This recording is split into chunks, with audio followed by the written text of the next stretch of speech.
इस कार्यक्रम के पुण्यार्चक हैं श्री विपिन श्रीमती रजनी सराफ, श्री अनिरुद्ध श्रीमती स्वाति सराफ, पुत्र पुत्री आदि कुमार सराफ, सुहानी सराफ, सराफ ज्वेलर्स, विदिशा, मध्य प्रदेश।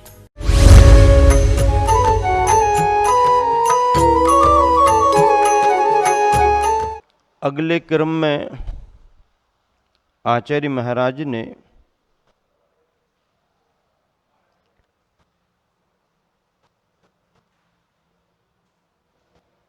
तीसरे लिंग की बात की है, अर्थात अन्य व्यवस्था के रूप में कथन किया है।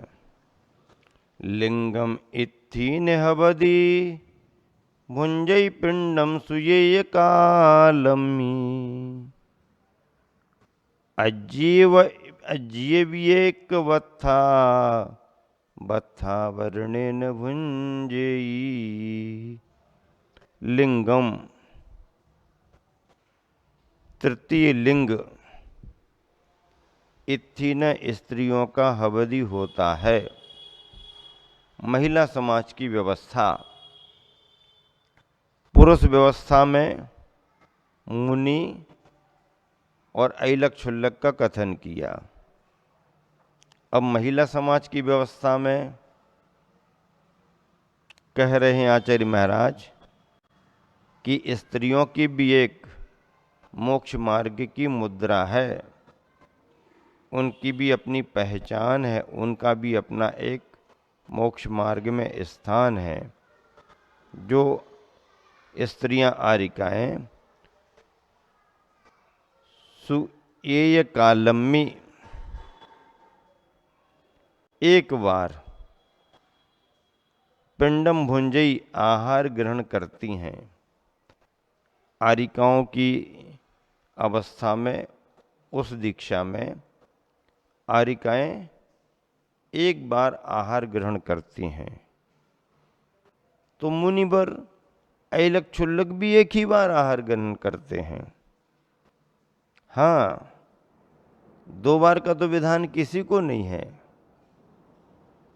मुनिवर भी एक ही बार करते हैं, आरिकाएं भी एक बार करती हैं। अब अज्जीय आरिका एक वत्था एक वस्त्र रखती है, चद्दर नहीं रखती है, केवल एक साड़ी रखती है। एक वत्था एक वस्त्र रखती, तथा बत्थावरणे ने वस्त्र सहिति भुंजेई भोजन करती है। वस्त्र साड़ी पहनने का विधान आरिका को है।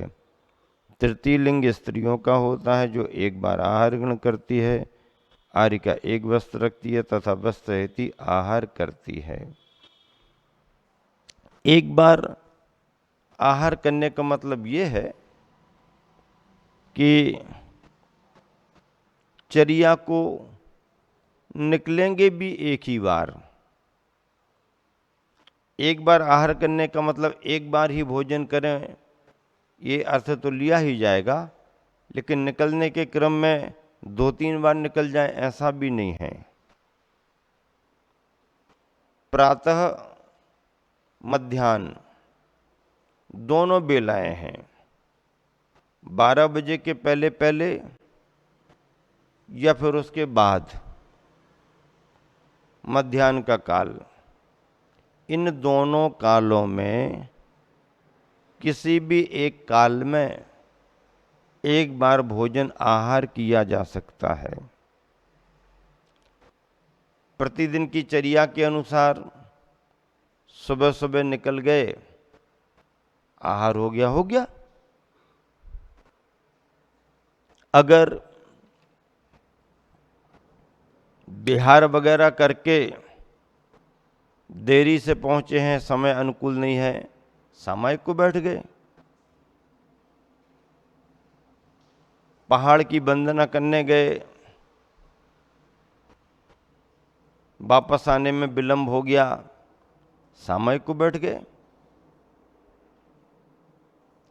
अस्वस्थता है, सुबह अनुकूलता नहीं है आहार चर्या की, कोई बात नहीं, समय टाल दो, दोपहर की बेला में देख लेंगे। अगर सुबह आहारचर्या को नहीं निकले तो दोपहर को आहारचर्या को निकल सकते हैं। लेकिन सुबह आहारचर्या के लिए निकल गए, योग नहीं बना, अथवा मन में कोई विशेष अभिप्राय लेकर के निकल गए विधि संकल्प के रूप में, यहाँ वहाँ सर्वत्र देख लिया, घूम लिया, फिर भी योग नहीं बना, तो अब वापस आएंगे। अब वापस आ गए बसतिका में, और कोई ये कहे कि अब निकले तो थे लेकिन आहार नहीं हुआ, चलो कोई बात नहीं, दोपहर को महाराज जी आप निकल जाओ, हम विधि बना लेंगे, तो अब गुंजाइश नहीं है। सुबह अगर निकल गए तो अब दोपहर को निकलने की व्यवस्था नहीं है। नहीं, सुबह निकले तो थे लेकिन आहार थोड़ी हुआ है। आहार हो या ना हो, आप निकल गए, बात खत्म हो गई। हो जाता तो हो जाता, नहीं हो पाया, वापस आ गए, अरे अब आहार तो हुआ नहीं है, एक बार आहार का तो नियम है, सुबह नहीं हुआ तो दोपहर में निकलते हैं, हो जाएगा। नहीं, मूलाचार में ऐसी व्यवस्था नहीं है, इसलिए एक बार ही निकलते हैं, उसमें योग बन गया तो बन गया, अन्यथा गया तो गया। भावार्थ, स्त्रियों में उत्कृष्ट वेश को धारण करने वाली आरिका और छुल्लिका होती हैं, अर्थात आरिका के पास तो एक साड़ी ही है, पर छुल्लिका ऊपर का वस्त्र चद्दर उतार कर आहार करती है। चद्दर का उपयोग तो कर सकती, लेकिन आहार के समय चद्दर को उतार करके रख देगी छुल्लिका और आहार ग्रहण कर लेगी। ऐसी आरिका और छुल्लिका की व्यवस्था है। आहारचर्या करने वह भी निकलते हैं, एक बार ही निकलते हैं, एक बार ही आहार करते हैं। छुल्लक छुल्लिका के कथनचित विकल्प अलग हैं। मुनि, आरिका और एलक तो एक ही बार निकलते हैं। छुल्लक छुल्लिका के कथनचित विकल्प निकाले जा सकते हैं, क्योंकि वह आरिका, ऐलक और मुनि वत नहीं है, छुल्लक छुल्लिका है, तो एक बार ही भोजन ग्रहण करते हैं। लेकिन अगर कोई प्रतिकूलता हो गई या आने जाने में अशुद्धि आ गई तो उसको टाल करके भी अन्य समय में वो निकल सकते हैं, पर वो उनके संग की व्यवस्था और जिस संग में उनके गुरु का क्या निर्देश है उस पर निर्भर करता है। तो इस तरह से ये आरिका लिंग की चर्चा यहाँ पर हो रही है। बहुत अच्छा पद्य अनुवाद आचार्य श्री ने किया है। आहार बैठ कर में एक बार पाले, कर में हाथ में, आहार बैठ कर में एक बार पाले, आर्या सवस्त्र वह भी एक वस्त्र धारे, स्त्री का तृतीय वरलिंग यही कहाता, चौथा न लिंग मिलता जिन शास्त्र गाता। चौथा कोई लिंग नहीं है, यह एक व्यवस्था है। हाँ, ये देखो जो व्यवस्थाएं बनाई हैं आचार्य महाराज ने, बहुत सोच समझ करके बनाई हैं।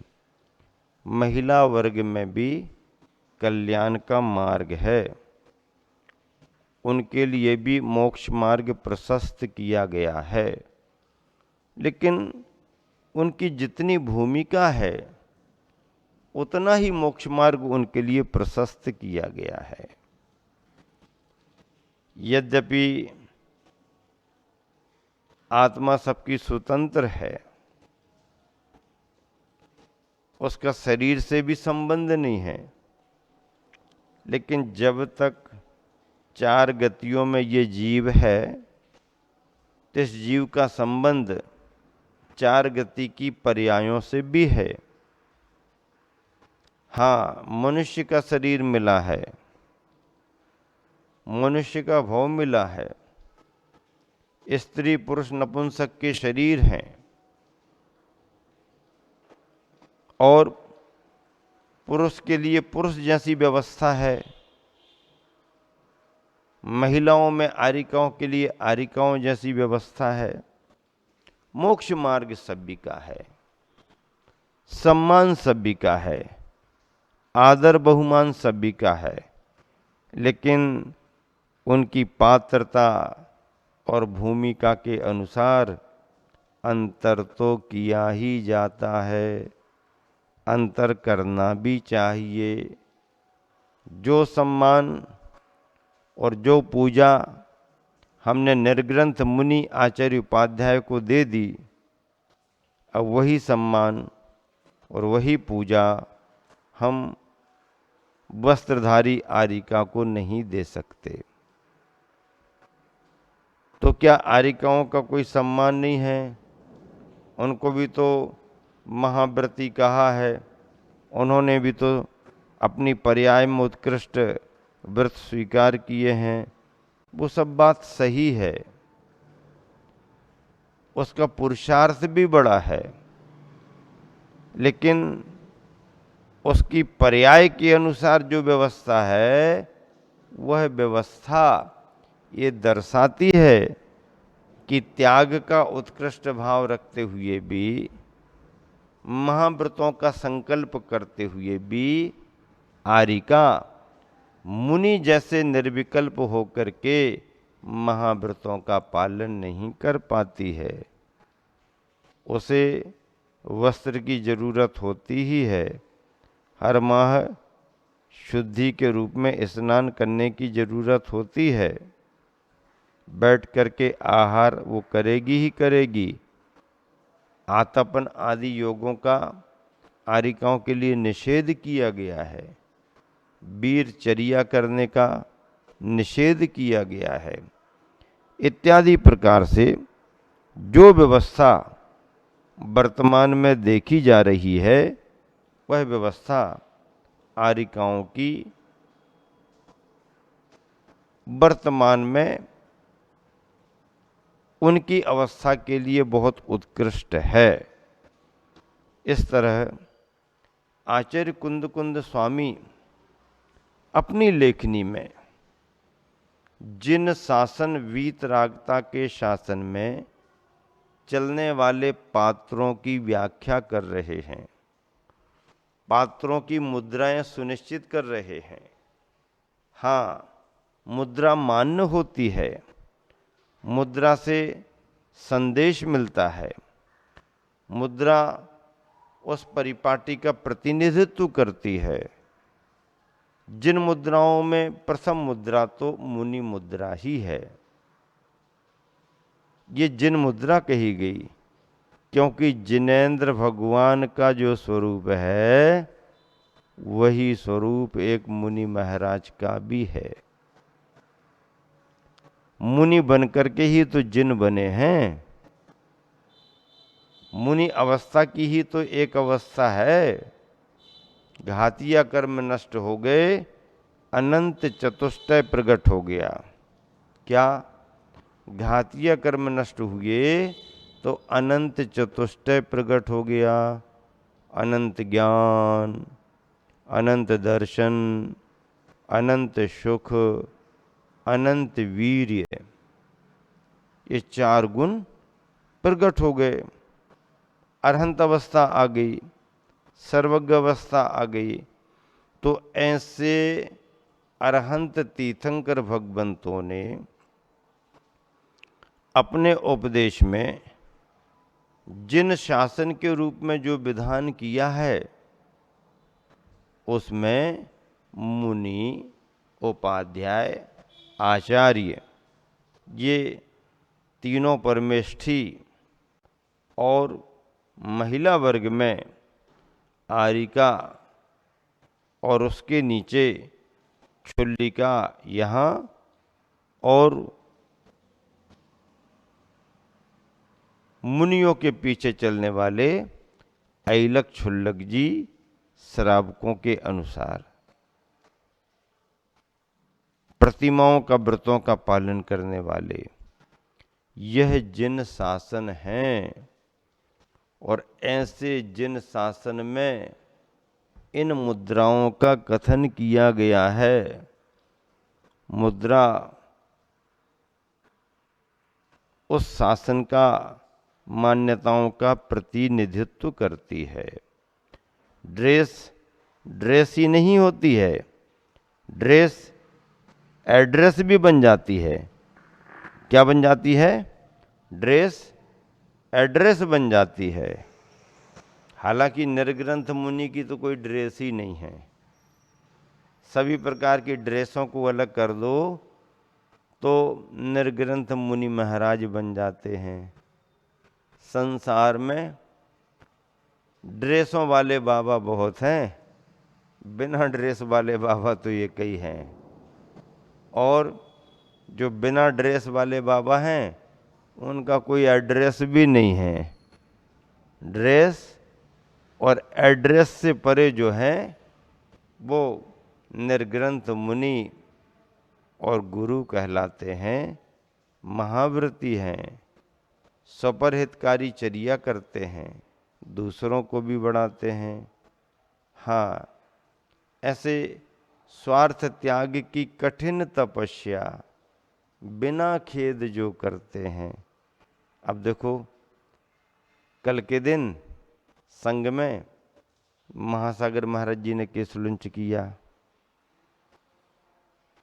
कोई विकल्प नहीं। आज के दिन निष्कंप सागर जी महाराज और एलक निश्चय सागर जी महाराज जी ने केसलुंच कर लिया। तीनों महाराज जियों के केसलुंच हो गए। मेरा केसलुंच कुछ समय पहले गौरझामर में संपन्न हुआ था। केसलुंच जैसी चर्या आप देखो तो देखते रह जाओ, सोच भी नहीं सकते। और इतनी कठिन चर्या, इतना कठिन व्रत अपना करने में बिना खेद जो करते हैं, चेहरे पर प्रसन्नता है। बहुत अच्छा। क्या कहते महाराज? बहुत अच्छा, मेरा केसलुंच संपन्न हो गया, मेरा एक नियम बहुत अच्छे से पल गया। बिना विकल्प, बिना विषाद, स्वार्थ त्याग की कठिन तपस्या बिना खेद जो करते हैं, ऐसे ज्ञानी साधु जगत के दुख समूह को हरते हैं, दुख समूह को हरते हैं।